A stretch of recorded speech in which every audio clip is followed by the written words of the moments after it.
estamos hablando también que los padres de la iglesia, ¿ok? La tradición, también tenían esta perspectiva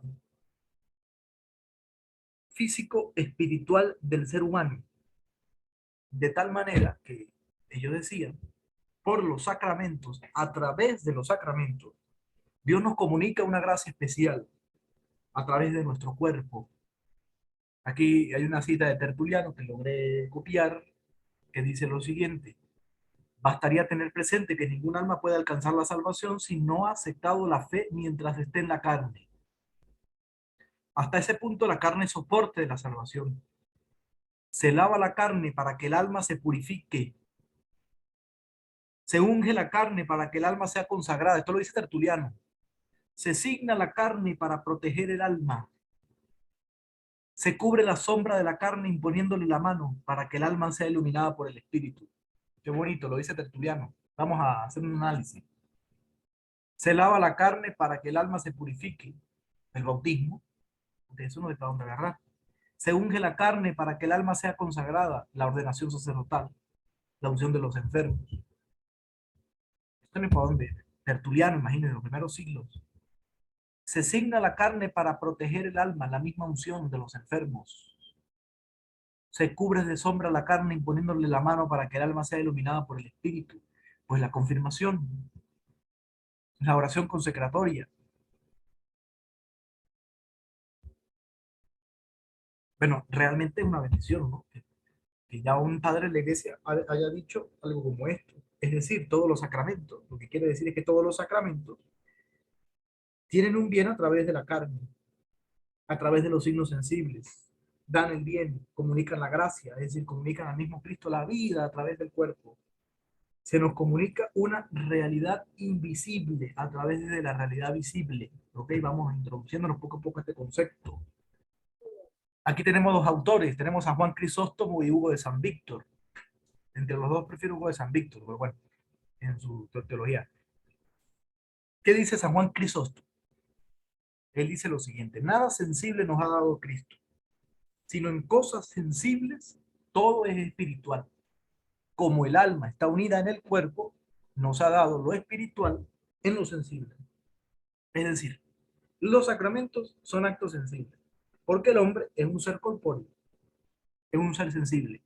Si el hombre no fuera un ser corpóreo, pues los sacramentos evidentemente no fueran sensibles, ¿no? Además, el hombre entiende a través de lo sensible, ¿ok?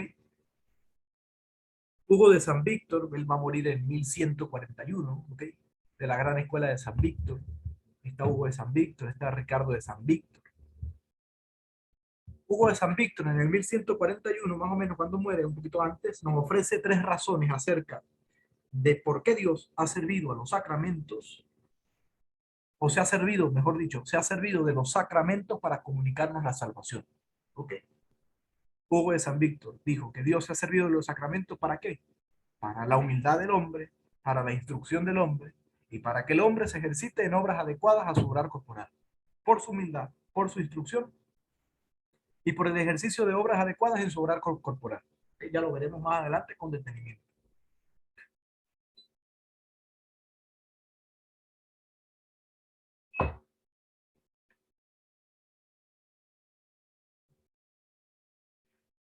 ¿Estamos ante qué? ¿Ok? En esta concepción de Hugo de San Víctor. Es decir, ojo, Hugo de San Víctor dice que Dios se ha servido de de los sacramentos, ¿ok? Y lo ha hecho de una manera salvífica. ¿Y por qué se ha servido de ellos? ¿Ok? Pues vamos a adentrarnos un poquito en la antropología para entender esto. Caemos en cuenta que el hombre está marcado por su naturaleza. Es decir, podríamos decir que todo lo que el hombre interiormente es, inteligencia, voluntad, sentimiento, todo se abre al exterior, todo. No hay nada que usted tenga adentro que no pueda manifestar, aunque sea un poquito por el exterior, por su sensibilidad. Usted cuando está bravo, triste, contento, enamorado, usted lo va a manifestar. Y lo manifestamos por el cuerpo. Y lo manifestamos a través de un lenguaje, a través de unos gestos.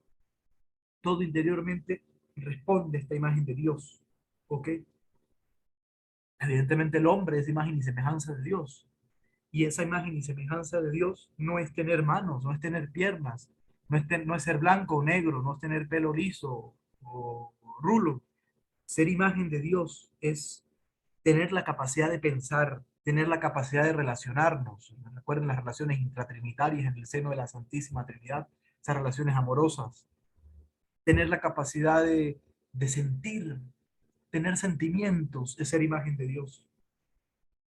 Hay autores que hablan de la imagen de Dios en el amor, pero a la vez, el hombre que es imagen de Dios en su pensar, en su relacionarse, en sus sentimientos, también tiene un cuerpo, y ese cuerpo es parte del cosmos, de la creación. Y así vemos que el hombre tiene dos principios, lo espiritual y lo corporal. Sin embargo, no es duda que el hombre sea imagen de Dios, también está en una realidad de pecado. En el hombre se ha dado una circunstancia de pecado, por así decirlo, ¿no?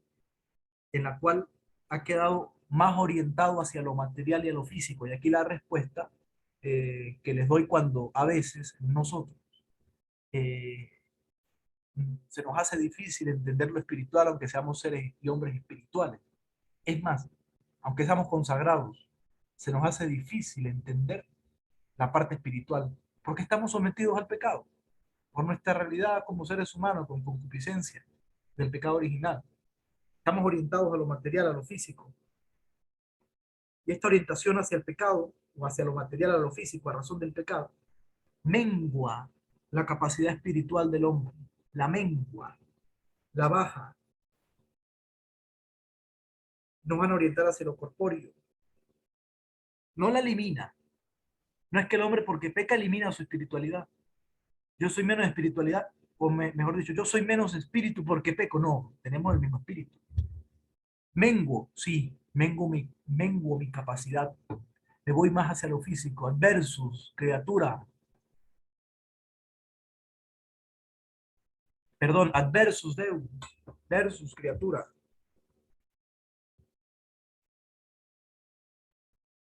Esto a menudo afirma Santo Tomás de Aquino.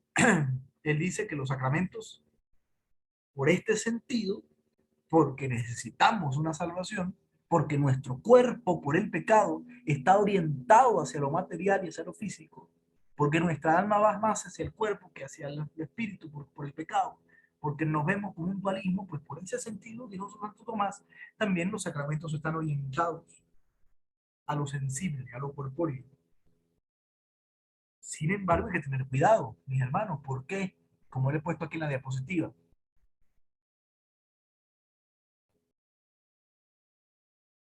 Porque en la sacramentología o en la acción sacramental, podríamos decir, lo sensible no va en aumento de lo sensible. Es decir, voy a bautizar al muchacho para que me crezca más. No, mi hermano, sí, no va, es decir, aquí no, lo sensible no va a aumentar, lo físico no aumenta. Voy a ordenarme sacerdote para ser más casto. No, mi hermano, si usted no fue casto antes, no lo va a hacer después. Voy a dar mis votos para ser más sencillo. No, mi hermano, si usted no es sencillo desde que comenzó el seminario, pues no va a ser sencillo después. Voy a casarme por la iglesia con la mujer que amo para yo ser menos mujeriego. No. Usted no va a ser menos mujeriego porque se case. ¿Dónde está la raíz antropológica y sacramental de esto? Que lo sensible no va en aumento hacia lo sensible, sino que por lo sacramental, lo sensible va en aumento hacia lo espiritual. Porque aunque la primera intención sea lo sensible en el sacramento, verdaderamente el sacramento no se centra en lo físico del hombre. Este sacerdote, a pesar que vemos en la foto, de orar mucho, no le va a crecer el pelo.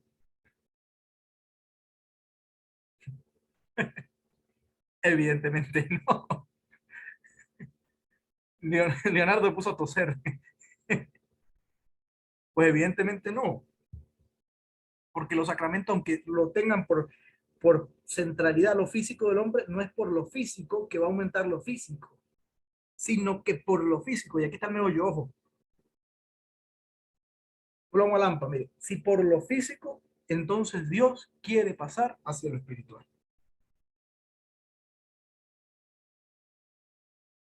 Tampoco es negar lo sensible, ¿no?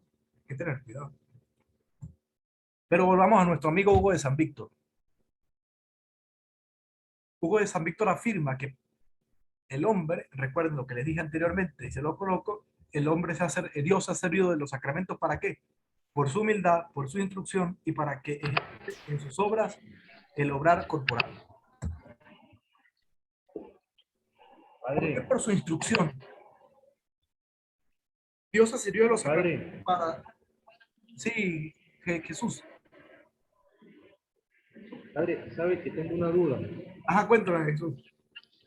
porque usted hace rato afirmaba aquí que íbamos a resucitar en espíritu, pero que también íbamos a resucitar en alma, que los sacramentos sanaban también la carne y la parte psicológica, Ajá.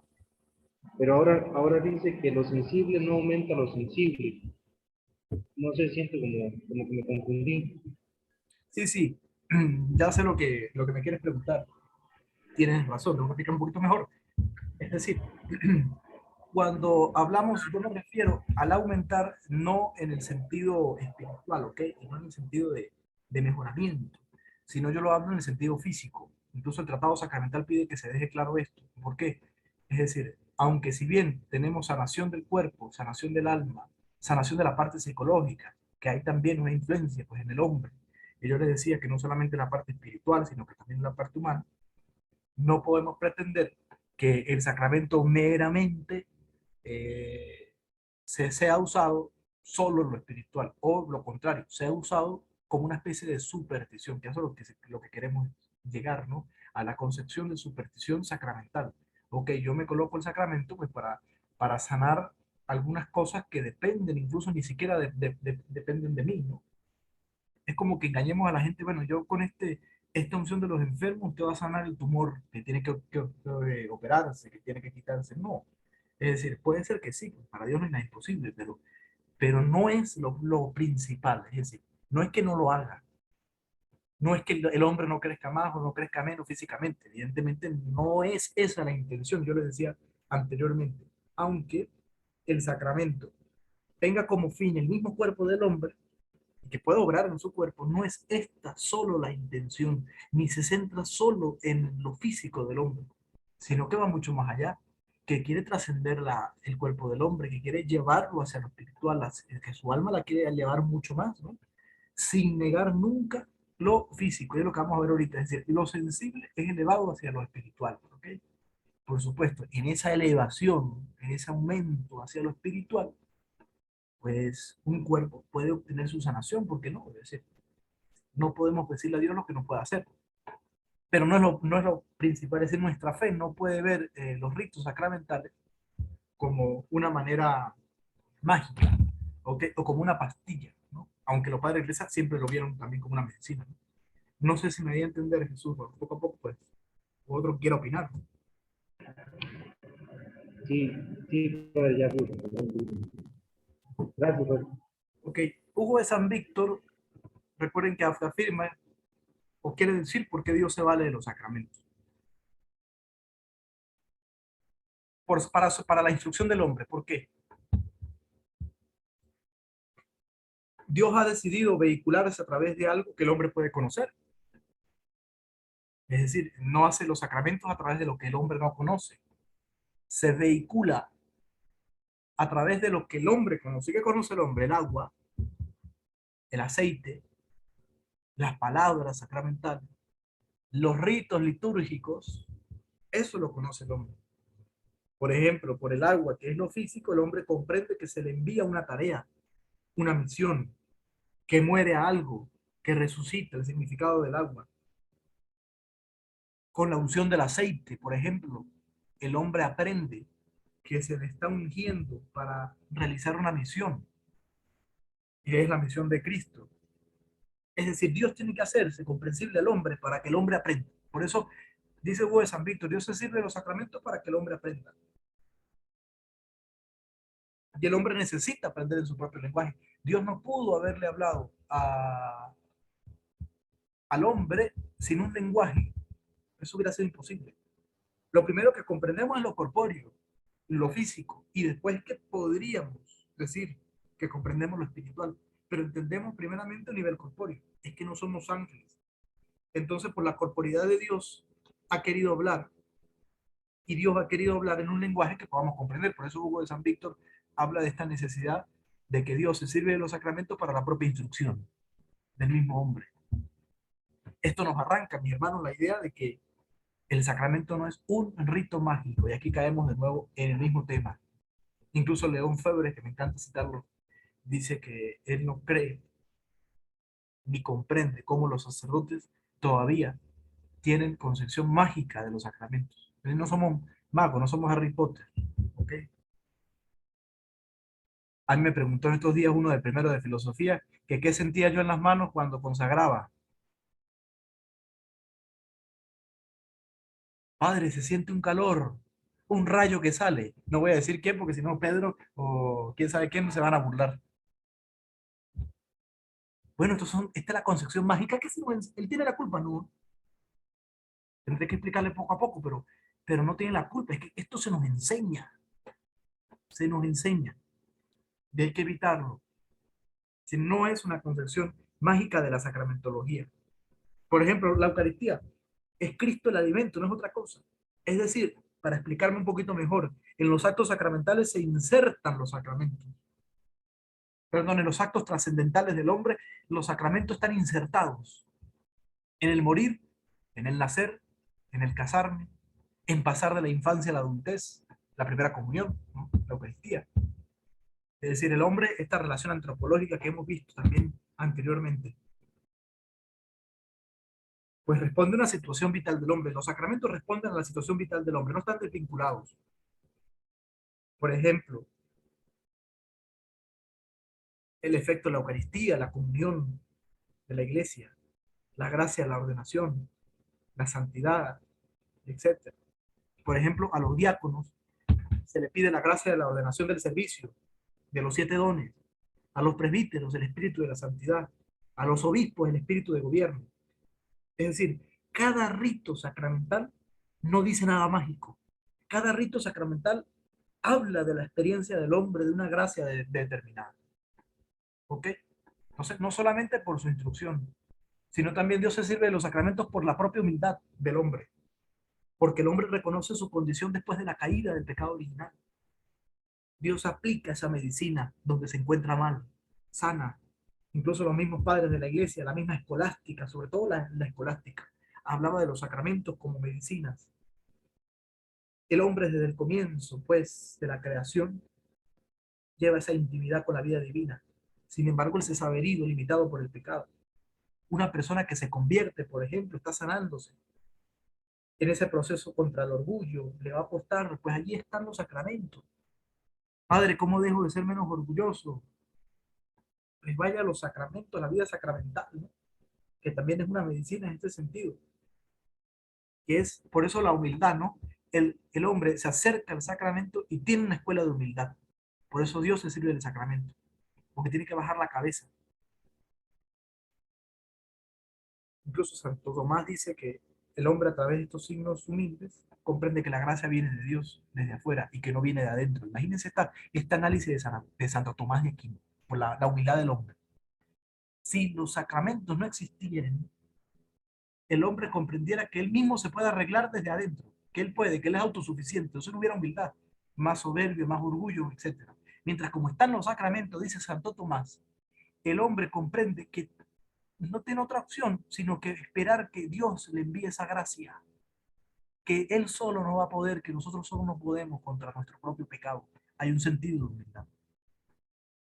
Por eso dice Hugo de San Víctor, no solamente por la instrucción, por la humildad del hombre, sino para que el hombre se ejercite en obras adecuadas en su obrar corporal. El hombre se percata que está implicado enteramente en su cuerpo y en su alma en la salvación. Cuerpo y alma se implican en salvación. El hombre se da cuenta que él no es puro intelecto. De allí pues que la conveniencia de que el hombre quede implicado cuerpo y alma en la obra de salvación. Es decir, que el hombre es mucho más que intelecto. El gnosticismo, por ejemplo, recuerden que ha dicho que la salvación se expresa en el conocimiento, nada más, ¿no? En un conocimiento especial. No, pues no, también hay cuerpo, ¿ok? También es mucho más que intelecto, también hay trascendencia. De esta manera el hombre se va alejando de los ritos supersticiosos. Y ojo con esta frase, que Ratzinger también la ha repetido mucho. Cuando el cristianismo se ha hecho excesivamente espiritualoide, el hombre ha tenido que buscar también lo físico. Imagínense esto. Son las dos cosas contrarias, ¿no? Si se entiende el cristianismo solo a nivel intelectual y espiritual, o solo espiritualoide, pues el hombre también va a lo físico y se va a entregar a las supersticiones, al horóscopo, a las cartas. En una parroquia, yo no puedo animar la comunidad solo desde el punto de vista espiritual, o espiritualoide, podría decir. Puros rezos de rosario, puras novenas. Padre, hay una bulla en mi casa, venga, echa agua bendita, pura agua bendita y agua bendita y agua bendita, y la gente solo va a ser, va, va a tener una fe espiritualoide. ¿Y qué va a hacer esa comunidad? Poco a poco va a sentir necesidad de lo físico y va a ir a la superstición. No, yo no confieso nunca, porque usted no está sanando el cuerpo y el alma. No, yo no hago la Eucaristía nada más los domingos. Pues entonces de lunes a viernes en su parroquia es puro, puro lo espiritualoide. Y la Eucaristía que también toca el cuerpo, ¿ok? No está. Y la gente poco a poco va a ser supersticiosa.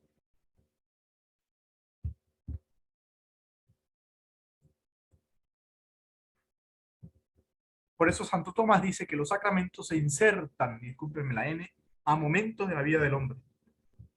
Y dice, hay cada sacramento o hay un sacramento contra cada pecado original. Es muy bonito lo que habla Santo Tomás, pasa que no tenemos tiempo, pero, por ejemplo, contra la misma mancha del pecado original, el bautismo, contra la fragilidad del pecado original, pues la unción de los enfermos, la confesión, y así sucesivamente.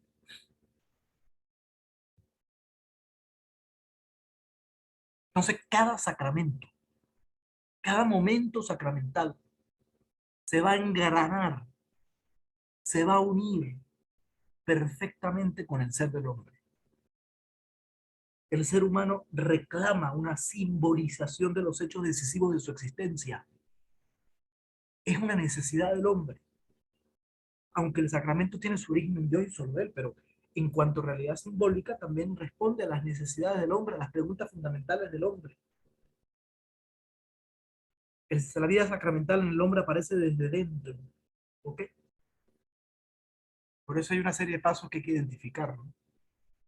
De lo que el hombre se pregunta, de lo que el hombre analiza, de su propia vida, donde se engrana los sacramentos o la vida sacramental. Por ejemplo, en primer lugar, la pregunta. El hombre tiende a plantearse, perdón, las preguntas fundamentales de su vida, a razón de su ser, ¿no? Su destino. Y esas preguntas las hace en momentos determinados. Se pregunta por su existencia, por la muerte, por la enfermedad, por el COVID. Y allí, en medio de esa pregunta, entra la vida sacramental. También en el hombre existe la recapitulación. ¿Qué significa eso? Hay situaciones fundamentales donde el hombre relee su propia historia, recapitula su vida, la comprende. Allí también entra la vida sacramental. Cuando el hombre se arrepiente, por ejemplo. La conmoción total. Aquí el hombre hace experiencia de algo que afecta a toda su persona. Cuando hay conmoción total en uno. Cuando nos enamoramos, por ejemplo. Cuando el hombre se enamora, no es solamente la relación sexual, sino que el hombre siente ese amor con la mujer, esa vida compartida, ese futuro. O cuando nos enamoramos de una acción, de una obra. Cuando usted se enamora de su congregación, cuando usted se enamora de su diócesis, de su seminario. Ya no existe más nada alrededor suyo, sino solamente la congregación, la diócesis, el seminario. Sus propios intereses, la iglesia. Usted se enamora de la iglesia y ya sus intereses merman, porque hay una conmoción total en el ser humano. Allí entra la dimensión sacramental, la decisión, porque en estas situaciones fundamentales el hombre se ve urgido de decidir. decide sobre su futuro, por su vida. Por ejemplo, tomemos el caso del sentimiento de culpa. El hombre que hace un mal grave se siente afectado por ese mal y tomó la decisión de no volver al mal. Dice, esto no va a volver a pasar y yo me voy a confesar para que esto no pase. Propongo firmemente no volver a pecar. Aquí hay un cambio, pero sobre todo hay una decisión. Luego también se nos habla del cambio del mundo interrelacional, el punto 5. Las situaciones fundamentales cambian mi relación con el mundo, con los demás, conmigo mismo, con Dios. La enfermedad puede cambiar mi relación con Dios, puede cambiar mi relación con el mundo, con mis hermanos. Necesito de los demás.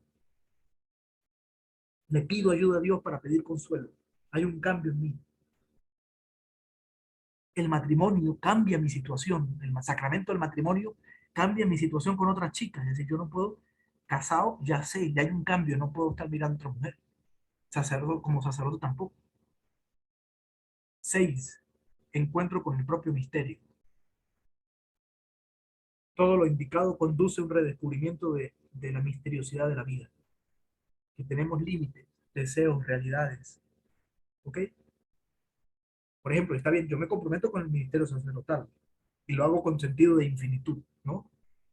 Pero me doy cuenta de mi finitud y que mi respuesta será otra. Entonces, lo definitivo siempre va cambiando, va siendo un misterio. Y este misterio conmigo mismo me lleva a la apertura del misterio del otro, porque en todas las situaciones fundamentales descubrimos la llamada del otro, la frontera entre lo divino y lo humano. Ante la muerte, el hombre sabe cuál es su límite. En la frontera del humano se encuentra lo divino, y esto nos abre siempre al misterio de Dios.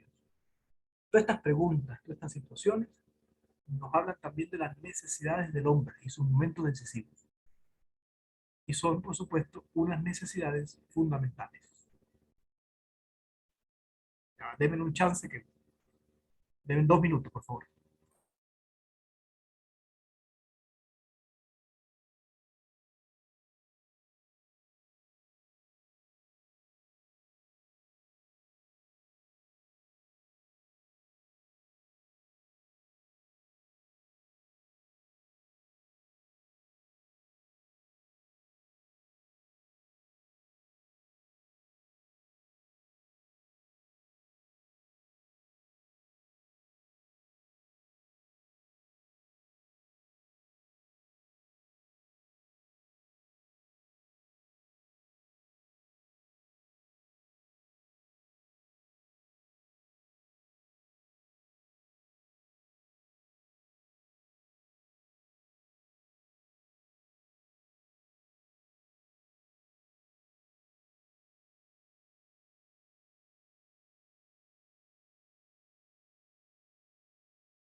Ok, aquí estoy de nuevo. Para finalizar la clase, vamos a ver estos punticos que están aquí, ¿ok? Y finalizamos nuestro encuentro de hoy, en estos 5 minutos que nos quedan. Los sacramentos, como vemos, responden, se insertan en la vida del hombre, pues no se insertan tampoco en cualquier momento de la vida del hombre, ¿no? Pero tampoco se circunscriben en el mismo momento que podríamos decir. O lo explico de otra manera. Es decir, tampoco se circunscriben todos en el mismo momento. No es que todos los sacramentos van a estar en la misma situación de muerte, en la misma situación de vida, no. ¿Ok? Hay distintos momentos de la vida a que responden. Es evidente que no todas las situaciones fundamentales eh, no se viven en el mismo momento. Responden al nacimiento, a la muerte, a la madurez, etc. Tampoco los sacramentos van a depender de la coincidencia o no de los momentos de tránsito, de la vida a la muerte, del nacimiento a la vida, de la adolescencia a la adultez. La enfermedad, por ejemplo, no es un momento de tránsito. Se dan todos los momentos. Al igual que el sentimiento de culpa tampoco es un momento de tránsito. Tampoco, o mejor dicho, la mayor o menor tampoco va a estar solamente en la positividad de la vida, ¿no? El sacramento eh, entra en situaciones fundamentales de la vida donde existe la mayor o menor positividad de estas situaciones.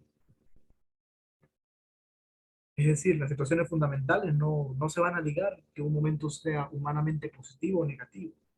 La muerte es una situación fundamental, pero no es positiva como la enfermedad o el nacimiento, que es positivo. El matrimonio es positivo. Por tanto, hay situaciones fundamentales que no son positivas o negativas a la vez. Sean positivas o negativas nuestras situaciones, pues no indican que tengan una mayor carga agraciante o menos agraciante, ¿no?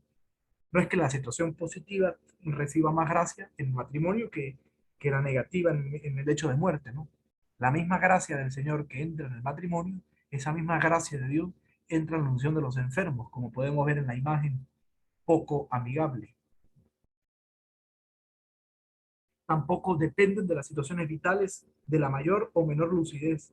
No es que porque yo no tenga lucidez y esté inconsciente en un coma, la gracia de Cristo no va a actuar, de que se actúa.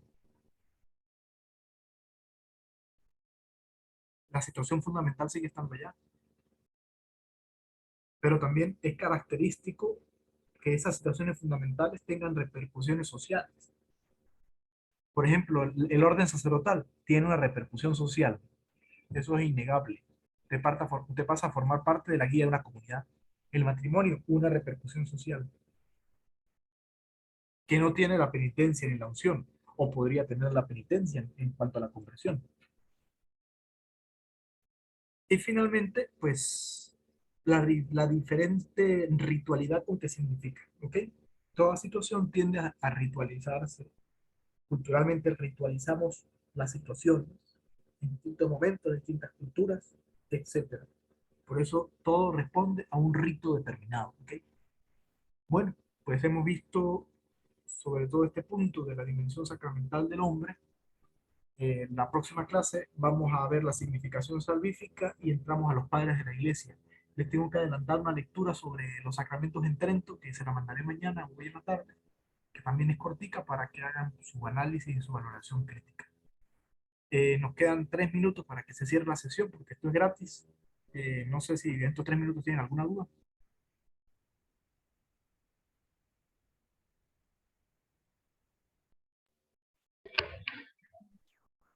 Ajá, Padre, sí, sí. en la lámina anterior había una afirmación que me llamó la atención. Cada Ajá. sacramento contra un pecado original. ¿Dónde? Ah, ok. Aquí, cada sacramento contra un pecado original. Comentaba aquí con Jesús y yo le preguntábamos, ¿no? ¿Cuántos pecados originales hay? Ok. Hay el pecado original originante y el pecado original originado, ¿ok? Esa es la respuesta antropológica de la teología fundamental, de la antropología teológica fundamental. Está el pecado original originado y está el pecado original originante. El pecado original originante sería el primero de los padres. Si me estoy confundiendo, tendría que ver el tratado, que no recuerdo muy bien, pero el pecado original originante sería el pecado original de los primeros padres. El pecado original originado sería el pecado personal que viene a raíz de ese pecado original, ¿ok? Por eso se podría hablar contra un pecado original. Sabemos que es un solo pecado original, pero la teología habla del pecado original originante y el pecado original originado, ¿ok? Están entre el pecado que viene de Adán y de Eva y luego, pues, el pecado que surge como pecado personal a raíz de la concupiscencia o de la herida cargada por el pecado original. No sé si me di a entender. Incluso para que no haya confusión, pues, no colocar solamente un pecado, ¿no? Pero se ve ese punto de vista, sí. Ok, padre, perfecto. Gracias. De nada.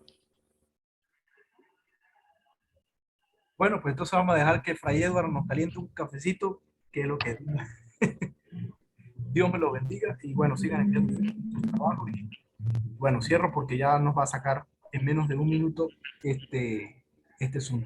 Un abrazo, Dios me los bendiga. Ah, padre, Vale, amén. padre, gracias.